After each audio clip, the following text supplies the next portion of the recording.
Assalamu alaikum everyone. For those of you who don't know, my name is Mary. I know a lot of you know me in real life, so this is like low-key kind of weird. Hi. Thanks for watching. Don't acknowledge that I'm doing this. I've not made any type of videos like this before, but I've wanted to do this for a while. I wanted to kind of share my story, my journey of how I went from being like an atheist / agnostic to a Muslim. I converted about 2.5 years ago. I guess officially converted about 2.5 years ago. I was raised kind of, I guess, Christian, sort of. My dad, he was raised Catholic. He's a Christian, I would say, though. He doesn't say, he says he's not a believer, he's a knower, which I think is really cute, and I love that. Growing up, my parents didn't want to enforce any particular like belief system or like shove it down our throats, you know, which I really value. I think it's very, very important to choose your beliefs, because I don't think, I mean, like, it's in Islam, that's one of the things I love about it, is there's no compulsion in religion. So I have mixed feelings about that. Raising your kids in not any particular religion, wanting them to choose for themselves, I think is really, really valuable, and I really respect and value my parents for doing that, because like here I am now, right? And they've been really supportive. Alhamdulillah, honestly, because I know a lot of people don't have that luxury. There were some struggles with it, like having all these questions and just like that existential dread that I think like we all have had or will have at some point in our lives. That was a little bit more challenging to deal with when you don't have a particular line of faith that you follow. And largely, honestly, I was raised like in a family of scientists, basically. So generally speaking, it's like, if it wasn't a reproducible like experiment that you could see in your physical reality, you're kind of like stupid to think otherwise. Not that my family was super judgmental or anything like that. Like I said, my dad's Christian, and my mom's kind of more like non-practicing of anything in particular. I would say maybe mostly like my brothers are super brilliant, mashallah, all of them, and one of them is a physicist, and he's definitely on the like, if A then B then C, like there's no question, you know, just go with pure logic. And so he was a huge influence on my life. We were very close growing up. So honestly, I had a very strong interest in philosophy and in religion. I still do. I've had it, gosh, I've been interested in those topics since I was, I don't know, maybe 10 or 11. And in terms of Islam, when that came into my life, it was mostly, honestly, because of one of my very, very, very best friends, who I'm still best friends with today.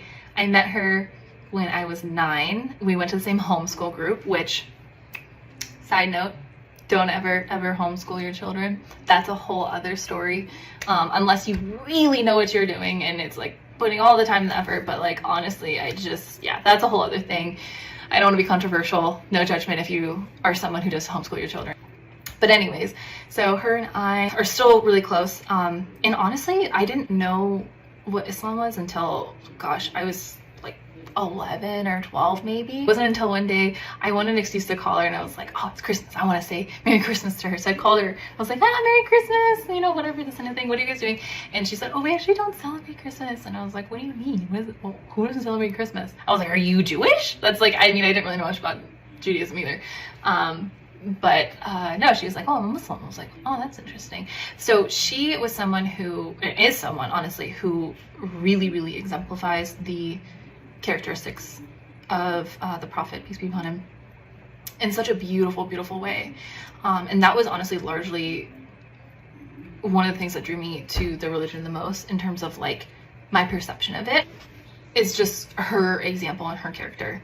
And I tell her this all the time, which she'll deny, but the way that she has handled hardship in her life, and the way that she treats people, and the way she sees life, and just her optimism, and just like who she is as a person, honestly, like one of the best people I've ever met in my entire life, honestly, like completely objectively speaking. Well, she's gonna yell at me if or when she sees this. Whatever. But yeah, so she's the one who kind of caught my attention in terms of setting the stage of like what Islam is. And she was never preachy about it. That's one thing. She was never preachy. She was never pushy. She wouldn't even necessarily talk to me about it because she did not want to be pushy. So I would always come to her with questions, and we'd talk about things. And then in high school, I had another best friend, and again, he's like one of the best people I've ever met in my life in terms of just his character and his integrity, and just like he had so many hardships in his life, and he just fared them so beautifully, so beautifully. He's just like an outstanding person. And yeah, so I mean, and he also, we didn't really necessarily talk about Islam too much. I would ask him here and there about things, and he would share little tidbits. But in general, it was just like his character just showed. So I had, growing up, having my first best friend, the girl, and then the second best friend in high school, the boy. I was very protective of the religion, because it was just shown to me by these two really beautiful people, like just how beautiful religion it was. And I remember like in high school, like people would make like terrorist jokes and just stupid stuff like that, and I would get all ticked. I get more ticked than he would, honestly. Then in college, funnily enough, the next person that I guess was the biggest influence on me was my college professor. He was a history professor. He's actually an atheist. So he was a huge part of my like conversion too, which is super funny. But he knew Arabic, and he knew Hebrew, and I think Aramaic. He was fluent in all of those things. Super, super, super cool dude, mashallah. He lived in the Middle East, I don't know where, for a couple years, and he had translated the Quran like by himself, like line by line by line by himself. So he had a really thorough understanding of it, and he obviously was a history professor, so he knew all the history of like different things. And it was just, I remember thinking like, okay, this was right around the time where I had like this really deep like existential crisis. I call it, like, I was a non-consensual atheist, because it was one of those things like I didn't necessarily want to believe in atheism, because I was this like angry edgelord of just like, oh, how could God this? I've never like, honestly, like been like angry at God or whatever. I know a lot of people have had that experience, which is like, I don't want to like detract from that or anything, but that was just not my experience. I was very much held up on logic and like what makes sense. In this class with my history professor, my atheist history professor, he would talk about like the etymology of different words, and I remember one of them specifically was sin.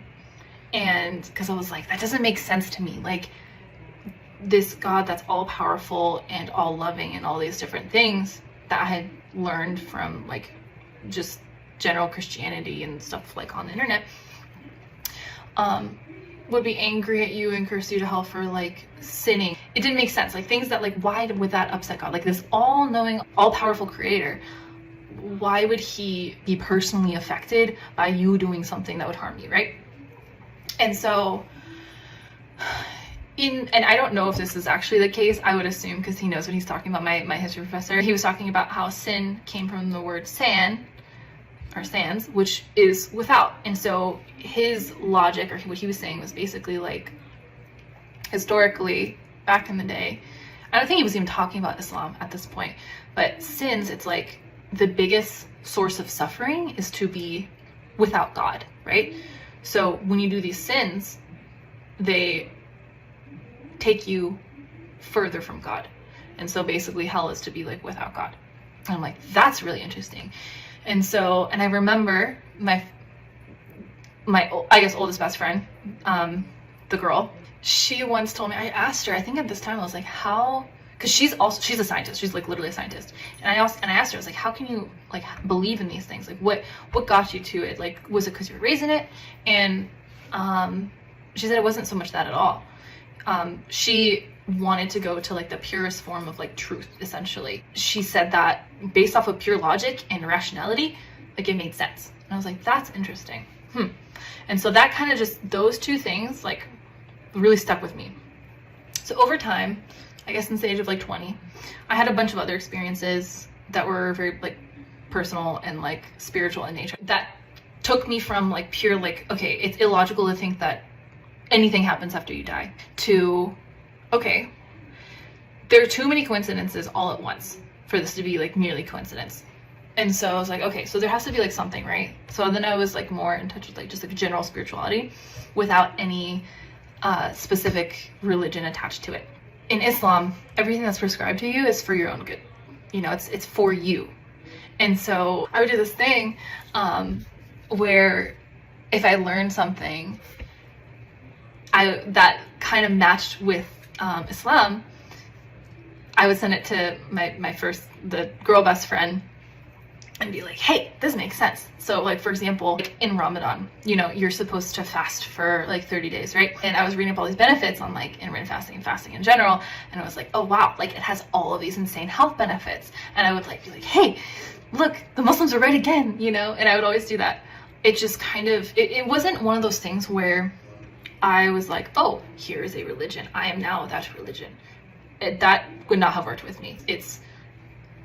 I acquired all these different beliefs separately over time. I also always believed like that the Prophet Muhammad, peace be upon him, was like a prophet, right? I guess securing the belief of like, okay, it doesn't make sense to me that like Jesus is a person, but then he's also God, but then there's one God, but then like, so like that, a lot of like the Christian logic didn't really make sense to me. I think a lot of these prophets are legitimate like prophets, like they're all saying the same thing. Like they're not in a group text together, right? They're not connected, but they're all saying the same thing. So in that regard, like meeting like the minimum requirements of like what makes you a Muslim, I've probably been a Muslim for like many years, but it wasn't until, weirdly enough, super weird, so many like weird little things that are just like completely small, it kind of led me to like the conclusion of like, oh wow, like I think I'm a Muslim, right? It wasn't until I was actually talking with a really good friend of mine. She's Christian, very Christian. Both of us love to talk about religion. She would always talk about like Christian topics and perspectives, and we go into that. And then I would say like, oh yeah, like, well, in Islam this and Islam that. Because like Islam was the thing, like the religion I knew the most about. I didn't know too much about Christianity so much. I remember one day we were talking about like, I was like, oh yeah, you know, for a while I was vegan and then I was vegetarian. And then I was like, well, if I'm gonna eat meat, like I'm not gonna have pork, because like pigs in general, like they're so emotionally intelligent. Like that was my logic, and it still is. So I stopped eating pork like before I was like officially Muslim, simply because like ethically it didn't make sense to me. And I was telling her, I was like, oh yeah, and it's interesting because like in Islam you're not supposed to eat pork, obviously because of like all the insane, crazy like detriments to your health that are like interlaced in pork. Like that's definitely a huge reason, right? That I'm sure like in terms of like Allah's wisdom, but at the same time, like, okay, well that makes sense. Like not only like the health aspect of it, but like even like the like ethical aspect of it does make sense. And then I was like, that's very interesting. And I think she had asked me something about Islam or like my particular religion or something. I can't remember. We'd send these really cool like voice notes to each other that would be like literally like 30 minutes long. We would say like, we call them podcasts. So we'd have like these spiritual religious podcasts about just like life and psychology and stuff like that. This was right around the start of the pandemic. And I was like, you know, I've looked a lot into Islam and into religion in general, but I've never really looked into Islam in terms of like, is it a me thing? Like, is it a for me thing? You know, just more out of like admiration and like love for the religion because of like how I saw it already, and like, you know, like the people in my life who were Muslim. And so I was like, I wonder if this is like a thing for me.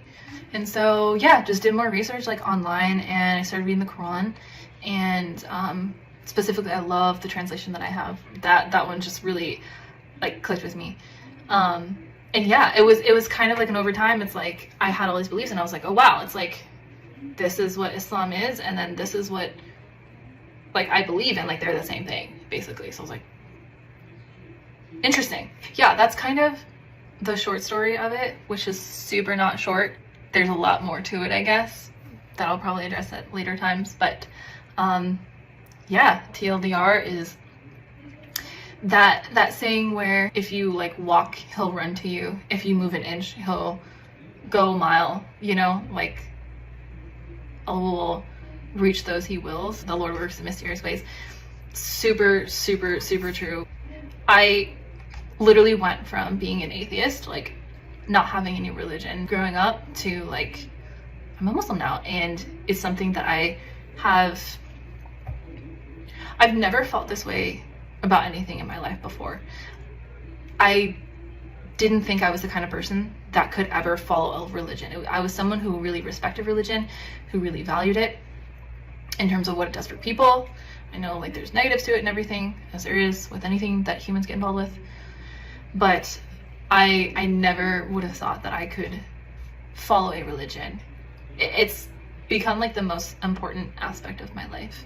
Yeah, so subhanAllah, that's my shortened sort of revert convert story. Thank you for joining. My goal is to make just general videos about like what it is to be a convert and, you know, my experiences in general. And I would love to connect with anyone.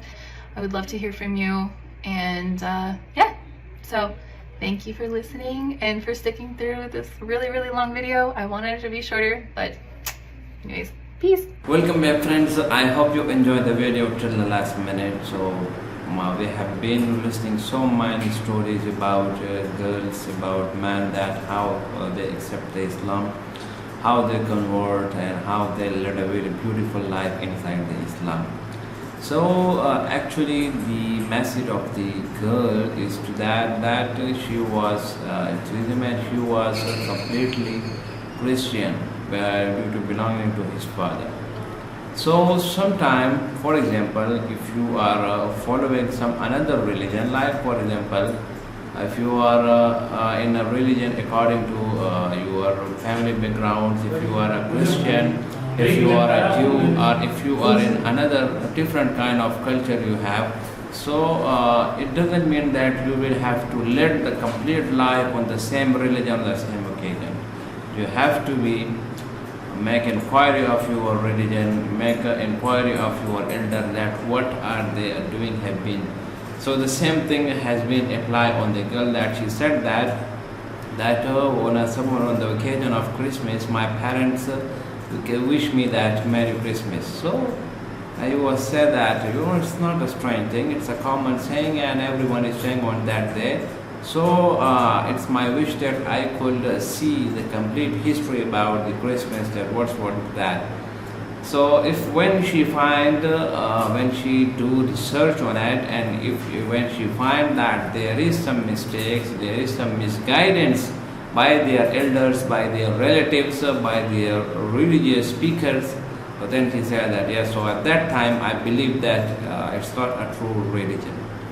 The same thing is applied on everyone. Those who are not the followers of Islam, believe me, if they do research like her about his religion, about her religion, believe me, they will be find their religion.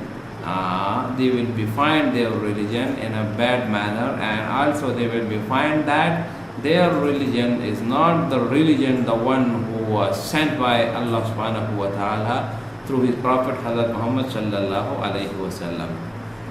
So it's my challenge to all of you that if you are a Jew, if you are a Christian, if you are on some another religion apart from Islam, if you do research on your religion, your history, your religious book, you will be find different kind of mistakes, different kinds of misguidance from the people, from the scholars, from the speakers of your religion.